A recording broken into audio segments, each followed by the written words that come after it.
Assalamualaikum warahmatullahi wabarakatuh. Perkenalkan nama saya Farid Hasanul Muhammad dengan NIM 22416261201257 dari kelas MN 22B. Di sini saya akan mempresentasikan studi kelayakan bisnis jasa kebugaran yang bernama FH Fitness. Untuk selanjutnya yaitu latar belakang usaha. Seiring meningkatnya kesadaran masyarakat akan pentingnya kebugaran, kebutuhan akan pusat kebugaran yang terjangkau dan berkualitas semakin meningkat. Faktor-faktor seperti peningkatan informasi mengenai manfaat olahraga teratur, perkembangan industri kesehatan, serta berbagai promosi kesehatan telah mendorong masyarakat untuk beraktivitas fisik secara rutin. Namun, banyak pusat kebugaran yang belum mampu memenuhi kebutuhan ini secara optimal.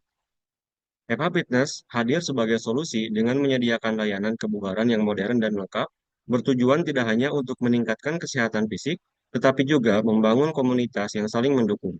Dengan pendekatan ini, FH Fitness berharap dapat menjadi mitra masyarakat dalam mewujudkan gaya hidup sehat.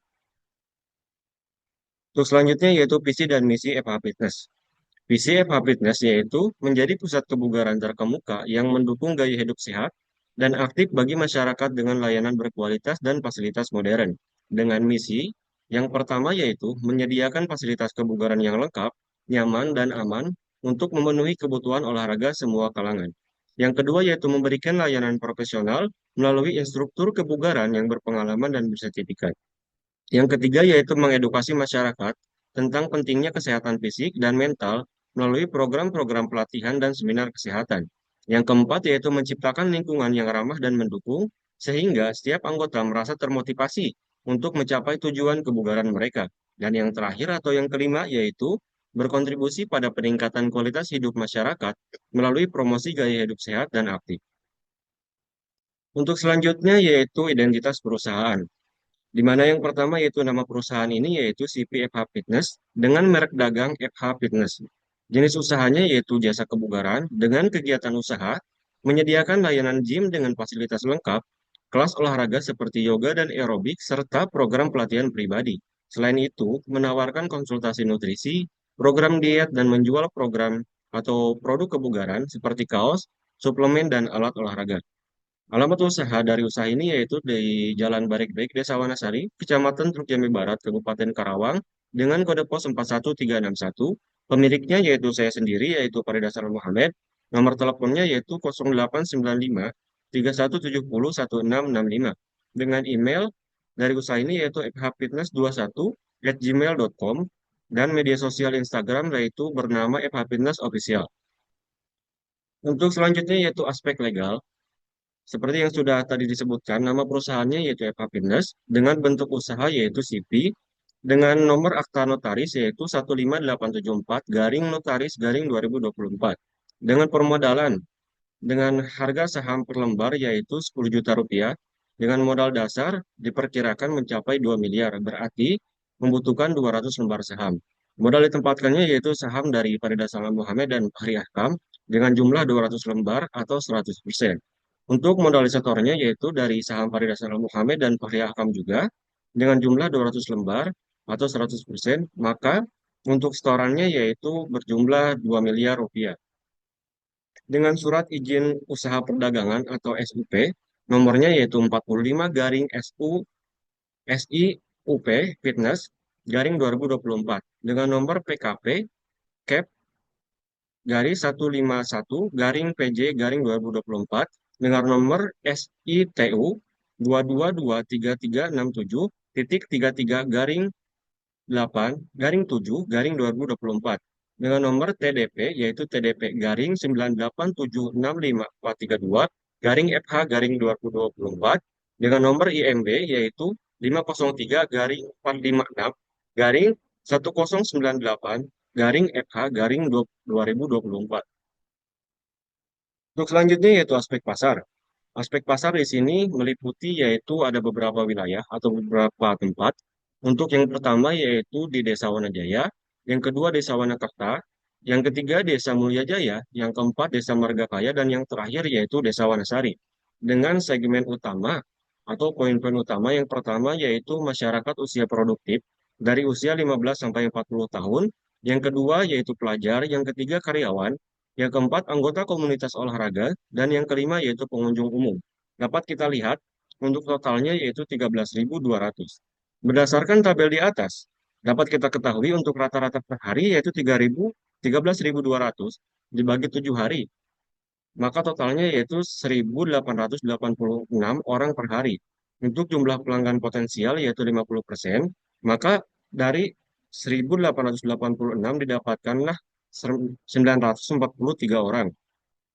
Untuk yang selanjutnya yaitu jumlah pesaing, untuk saat ini cuma ada satu pesaing, sudah mengambil kisaran 50%, maka tersisa ada 50% calon pelanggan.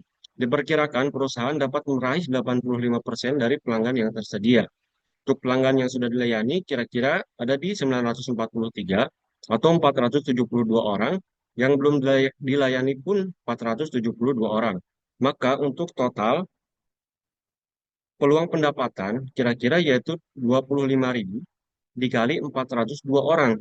Maka pendapatan per hari diperkirakan yaitu 10.050.000. Untuk selanjutnya yaitu aspek PESTEL. PESTEL yaitu kepanjangan dari politik, ekonomi, sosial, teknologi, lingkungan, dan hukum. Untuk yang pertama yang akan kita bahas yaitu politik. Deskripsinya yaitu kebijakan pemerintah, regulasi bisnis kebugaran, dan stabilitas politik yang berpengaruh pada iklim usaha.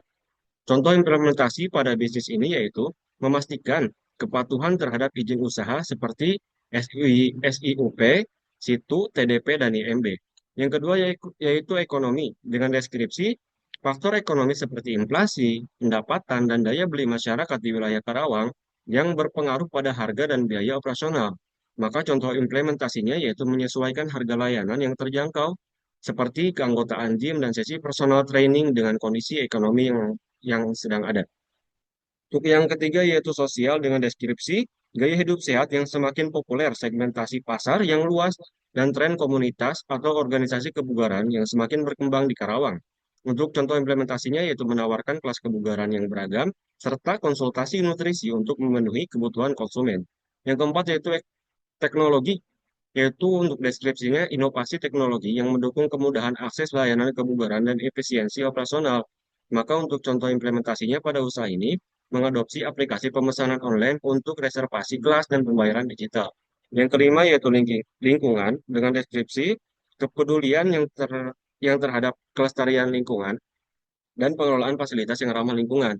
Untuk contoh implementasinya yaitu menyediakan fasilitas kebersihan yang terjaga, seperti penggunaan produk pembersih yang tidak mencemari lingkungan. Dan yang terakhir yaitu aspek hukum. Untuk deskripsinya yaitu regulasi hukum bisnis, izin usaha, dan keselamatan pelanggan, serta pekerja yang perlu dipatuhi untuk kelancaran operasional.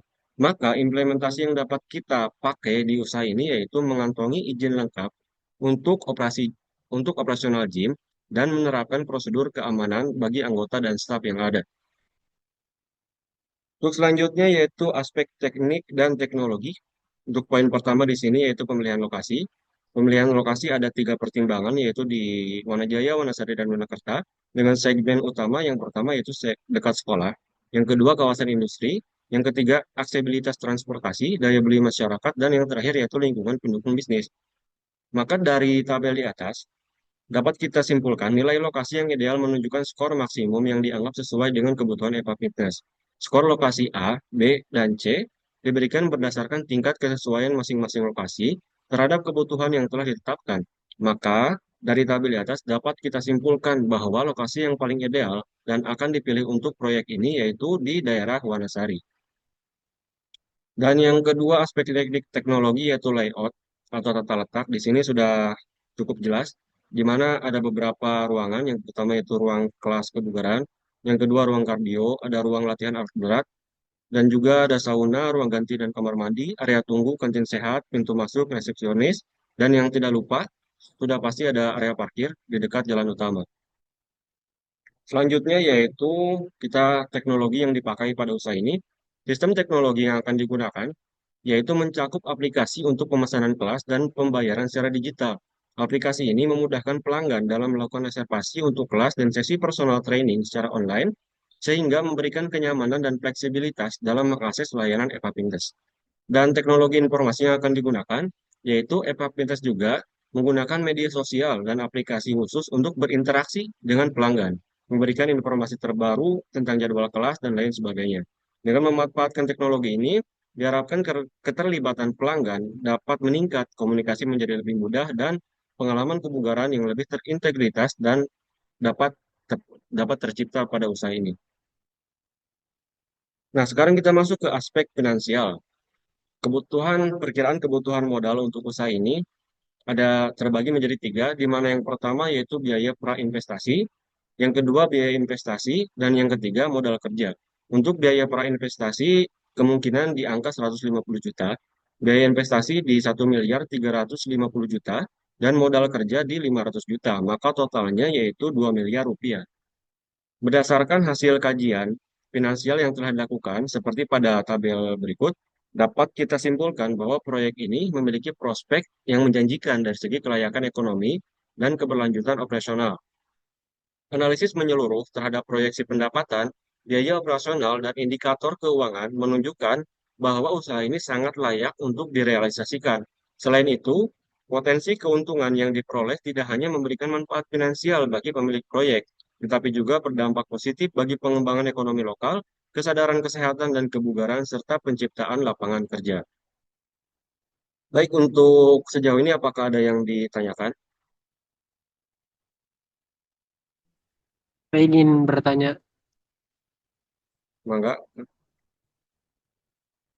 pertanyaannya, bagaimana strategi Eva Fitness dalam menghadapi kompetitor yang sudah ada di sekitar Desa Wanasari, Teluk Jambi Barat, untuk menarik lebih banyak pelanggan potensi?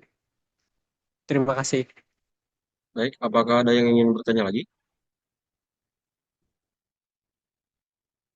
Baik, saya akan bertanya, Mangga, Kang. apa langkah-langkah yang diambil FH Fitness untuk memastikan efisiensi operasional dan daya tarik layanan melalui penggunaan teknologi modern? Baik, terima kasih. Saya izin menjawab. Untuk pertanyaan yang pertama tadi, kalau tidak salah, bagaimana strategi FH Fitness dalam menghadapi kompetitor yang sudah ada di sekitar Desa Wanasari? Nah, jawabannya yaitu FH Fitness akan memanfaatkan lokasi strategis yang berada dekat kawasan industri, sekolah, dan perumahan untuk menjangkau calon pelanggan dengan mudah. Strategi pemasaran yang digunakan adalah memaksimalkan promosi melalui media sosial.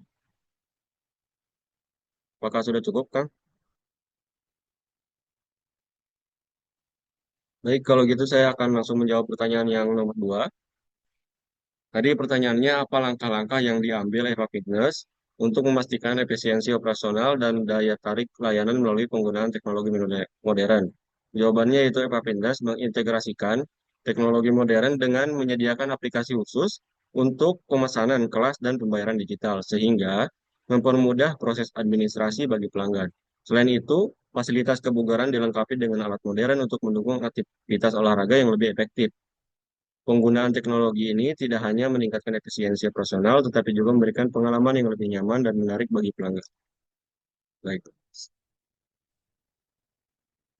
Untuk kesimpulannya yaitu EVA Pinterest dinyatakan layak untuk direalisasikan berdasarkan hasil analisis yang mencakup berbagai aspek. Dari segi legalitas, EVA Pinterest telah memenuhi semua persyaratan hukum seperti SIUP, TDP, IMB, dan PKP, sehingga operasional bisnis dijamin berjalan lancar dan terpercaya. Analisis pasar menunjukkan potensi besar di Desa Wanasari dengan segmen utama meliputi pelajar, karyawan, dan komunitas olahraga. Dukungan dari faktor pestel seperti stabilitas politik, tren gaya hidup sehat, dan adopsi teknologi turut memperkuat prospek usaha ini. Dari aspek teknis, lokasi strategis dengan fasilitas lengkap seperti ruang latihan, sauna, kantin sehat, serta integrasi teknologi modern mendukung efisiensi dan pengalaman pelanggan. Secara finansial juga, dengan kebutuhan modal dengan total 2 miliar rupiah, proyeksi pendapatan harian mendapatkan 11,775 juta, serta hasil analisis BEP, NPV, dan IRR yang positif. Usaha ini memiliki prospek keuntungan jangka panjang. Dengan perencanaan dan manajemen yang tepat, Eva Pinterest memiliki potensi besar untuk sukses. Baik, mungkin itu saja yang dapat saya sampaikan. Kurang lebihnya mohon maaf. Wabillahi taufiq wal hidayah. Wassalamualaikum warahmatullahi wabarakatuh.